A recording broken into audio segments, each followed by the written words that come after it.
Quick question. What percent of your paycheck is actually landing in savings right now? Here's the wild part. A recent survey found that 8 in 10 people earning less than $50,000 a year are stuck living paycheck to paycheck. Not saving late, not saving a little, just not saving. Now here's where it gets strange. You'd assume that problem fades away once someone starts making real money. Like once you cross into 6 figures, surely you're fine, right? Nope, not even close. 31% of people earning over $200,000 a year are also living paycheck to paycheck. That's 4 times the average income in this country. And almost a third of those earners still have nothing left over at the end of the month. So clearly this has nothing to do with how much money lands in your account.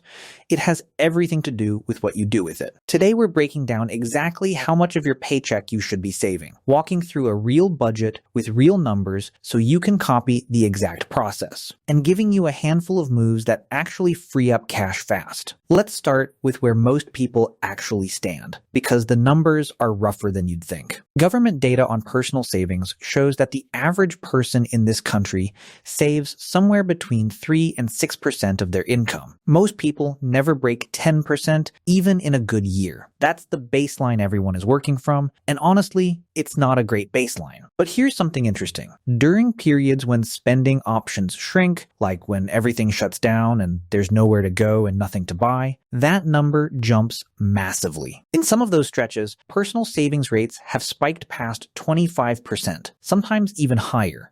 People weren't suddenly earning more. They just had fewer chances to spend. That tells you something important. The gap between what we save and what we could save isn't really about income. It's about temptation and access. Give people fewer ways to spend, and the savings rate shoots up on its own, which means the real lever here is behavior, not paycheck size. Now let's look at the other end of the spectrum. Data on high earners shows that the top 1% of earners save somewhere around 35 to 40% of their income. That's not a typo. The top 10% tends to land closer to 15%. And the remaining 90% of the population, their average savings rate is close to zero once you smooth it out across the group. Why such a massive gap? Simple. Rent, groceries, and gas don't scale up with your income. If your income doubles, your grocery bill doesn't double with it. So the more you make, the smaller a percentage those basic costs eat up, which leaves way more room to save. Earning more is genuinely the easiest lever for boosting your savings rate, but it's not the only one, and it's not available to everyone right away. It also explains why 2 people earning wildly different amounts can end up with completely different financial lives, even if they both technically make good money. A person earning $80,000 a year who lives in a cheap apartment, drives a paid-off car, and cooks most meals at home can easily outsave someone earning $200,000 who leases a new car every 2 years and eats out 5 nights a week. Income sets the ceiling on what's possible.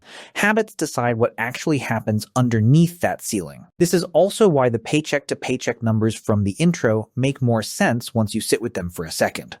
It was never really about the number on the offer letter. It's about the gap between what comes in and what goes out, and that gap can shrink or grow no matter what the income says. So here's the actual answer to the question from the intro. If you want the ambitious target, aim for that top 1% range, somewhere close to 35 to 40%. But let's be real, that's not realistic for most incomes right now, because basic needs eat up a much bigger slice of a smaller paycheck. A far more grounded target is somewhere between 15 and 20% of every paycheck. That's the number worth chasing. Your exact target will shift depending on your goals, whether that's an emergency fund, paying off debt, or building toward financial independence, since that depends on your current savings, your expected future spending, your income, and your savings rate. There are free calculators online that'll take those 4 numbers and estimate roughly how many years it would take to reach financial independence.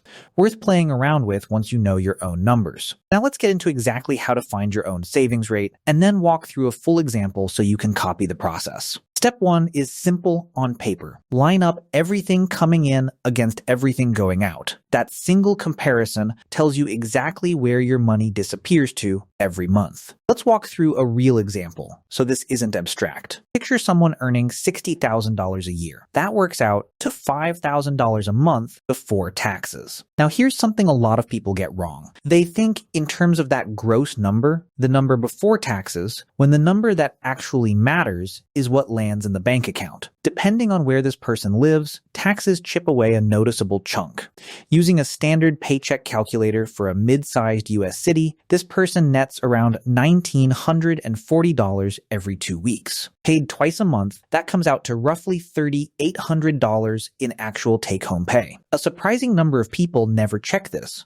They just assume their monthly income matches their salary divided by 12, and then wonder why their budget never adds up. Once you know your real take-home number, it's time to map expenses. Break them into 2 buckets. Bucket 1 is fixed costs: rent, car payment, gas, and utility bills. These barely move month to month, and you should know this number cold because it's the bare minimum required to keep your life running. For our example person, fixed costs land around $2,300 a month. Bucket 2 is variable costs, the stuff that shifts depending on choices. Coffee runs might be $50. Entertainment, another $100. Groceries around $400. Eating out, $600. Add that up and variable spending lands around $1,200. Combine both buckets, $2,300 plus $1,200, and total spending comes to $3,500 a month. Subtract that from take-home pay of $3,882, and there's a leftover of roughly $382 every month.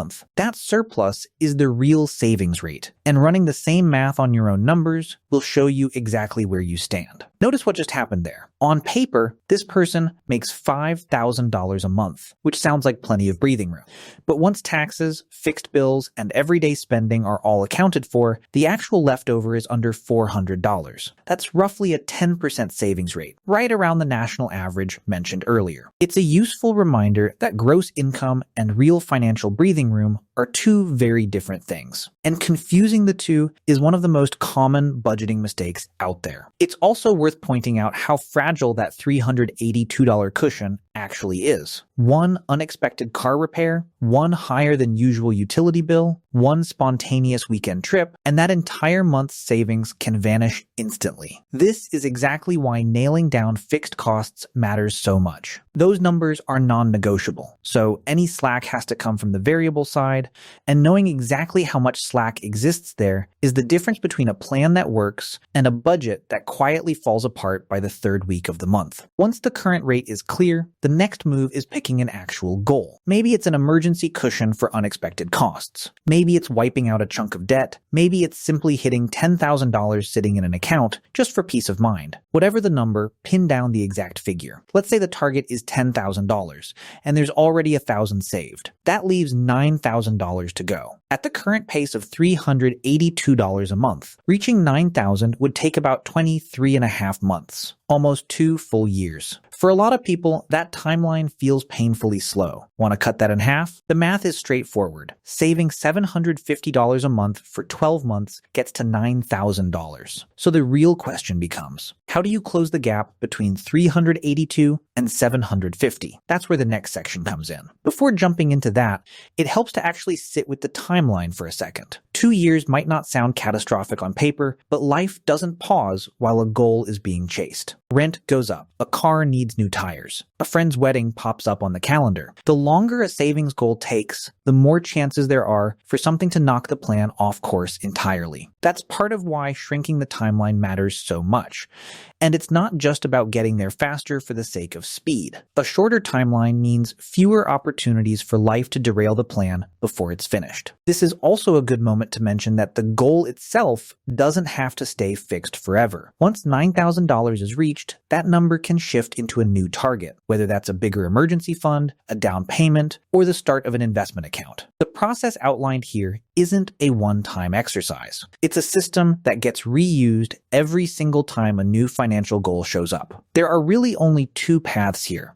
Spend less in the categories eating up the most cash, or bring in more income. Let's tackle spending first, since it's usually the faster fix. Looking back at that sample budget, the eating out category stands out immediately. $600 a month is a lot, and cooking more meals at home would free up real cash fast. One easy fix is batch prepping meals once a week, maybe on a Sunday, so there's less temptation to order out on a tired weeknight. Delivery apps deserve a second look too. Between the delivery fees, the service charges, and the tip, a single order can cost 30 or 40% more than the same meal picked up in person. Cutting back there adds up quickly. And if dining out does happen, alcohol is often the most expensive line on the receipt. A couple drinks can tack on $20 or $30 without anyone really noticing. Skipping it, or having a drink at home first, is an easy way to trim the bill without changing the experience much. The bigger point here isn't about any single category. It's about looking honestly at where the money leaks out and picking off the easiest wins first. If fixed costs can't move, which is true for most people, then variable spending is where the real flexibility lives. A few other categories are worth a second glance too. Subscriptions are a sneaky one, since it's common to keep paying for a streaming service, an app, or a membership that hasn't actually been used in months. Going through a bank statement line by line once a quarter and canceling anything forgotten can quietly free up real money without changing a single daily habit. Same goes for recurring charges tied to trial periods that were supposed to be canceled and never were. Another underrated move is simply waiting before making a non-essential purchase. A 24-hour rule, or even a full week for anything over a certain dollar amount, filters out a huge share of impulse spending. The urge to buy something usually fades fast, and what's left after that waiting period tends to be the purchases that actually matter. Here's a question that comes up constantly. What if there's genuinely nothing left at the end of the month? No surplus at all? If that's the situation, the approach shifts a bit. Start by writing down every true necessity, the things that keep the lights on and food on the table. Once that list is locked in, everything outside of it gets paused. Every discretionary dollar gets redirected. At the same time, it's worth looking for small side income, extra shifts, freelance work, anything that adds a little breathing room so a basic emergency cushion can start forming instead of living paycheck to paycheck indefinitely. There's no magic fix for this stage. It's genuinely hard, but a solid target to work toward is roughly 3 months of fixed costs sitting in savings. If fixed costs run $1,200 a month, the goal becomes $3,600 as fast as reasonably possible. That cushion is what stops one missed paycheck from turning into a full-blown crisis. While all this is happening, there's one trend worth watching out for, and it's the buy now, pay later trap. These services let someone grab an item today and spread the cost out over weeks or months, and on the surface, it feels harmless. Here's the problem. These companies are built entirely around lending, and the interest attached often runs higher than a typical credit card. One major buy now, pay later company pulled in over $1 billion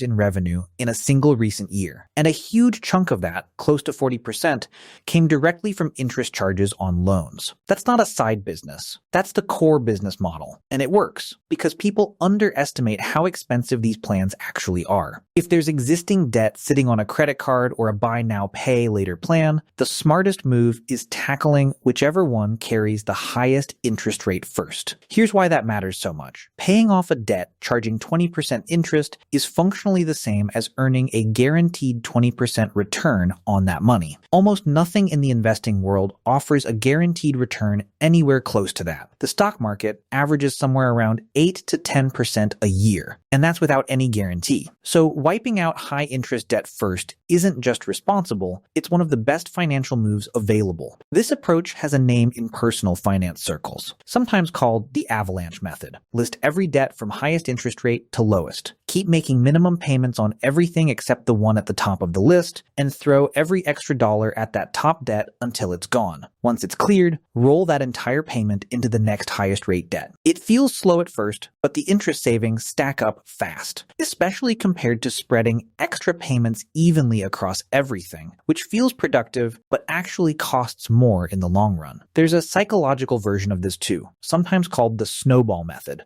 where the smallest balance gets paid off first instead of the highest rate, just for the motivational win of crossing something off the list entirely. Mathematically, the avalanche method saves more money, but if watching a balance hit zero is what keeps someone actually sticking to the plan, the snowball method still beats doing nothing at all. The best method is ultimately the one that gets followed through to the end. Cutting expenses only goes so far. At some point, growing income becomes the bigger lever, especially since that's exactly how the highest earners manage to save such a large chunk of their paycheck in the first place. Here's a mindset shift worth sitting with. Most people already have some skill or experience that could be turned into extra income, even if it doesn't feel obvious at first. Think about anything spent years practicing, whether that's a sport, an instrument, or a hobby picked up purely for fun. Take tennis as an example. Someone with years of experience playing could coach beginners for an hourly rate. They could run sessions at a summer camp. They could build a simple website sharing free tips and eventually sell a structured training program. Or if they're skilled at stringing racquets, that alone could become a small side business. The pattern here matters more than the specific example. Nearly everyone has some edge, some skill built up over years that other people would happily pay for. The hard part usually isn't a lack of skill, it's not recognizing the skill is even valuable in the first place. The tennis example works for basically any hobby. Someone who spent years cooking for family could start a small meal prep side hustle for busy neighbors.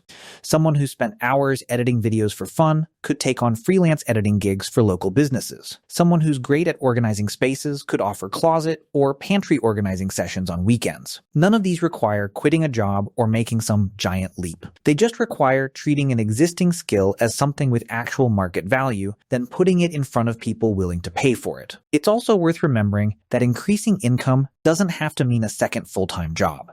Even an extra $200 or $300 a month from a small side project can completely change the math from earlier. Remember that gap between saving $382 and needing $750. A modest side income covers a huge chunk of that gap without requiring brutal cuts to everyday life. Combining a bit of extra income with a bit of trimmed spending is usually far more sustainable than trying to close the entire gap through cutting alone. Zooming out for a second, it's worth looking at how much people typically have saved based on age, just as another reference point.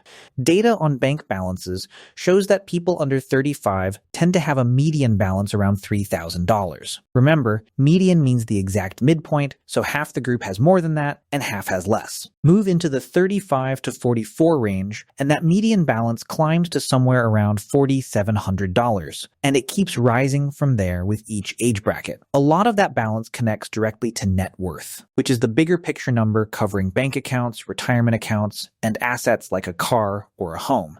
For anyone under 35, average net worth tends to sit somewhere around $14,000, and honestly, that's a number worth aiming past rather than settling for. If any of these numbers feel discouraging, that's not the point of bringing them up. Nobody needs to panic over where they currently stand. What actually matters is the direction things are heading, not the exact starting point. Staying consistent and staying optimistic about long-term progress tends to lead to better financial outcomes than stressing over a snapshot taken today. The whole purpose of walking through this data isn't to make anyone feel behind. It's to show where most people currently stand, and to make the path forward a little clearer. Every single benchmark in this video, the savings rate, the case study numbers, the net worth figures, is just a reference point, not a verdict. Two people the exact same age can be in completely different financial situations for reasons that have nothing to do with effort, including where they started, what they earn in their field, or unexpected costs life has thrown at them. Comparing month-to-month progress against your own past numbers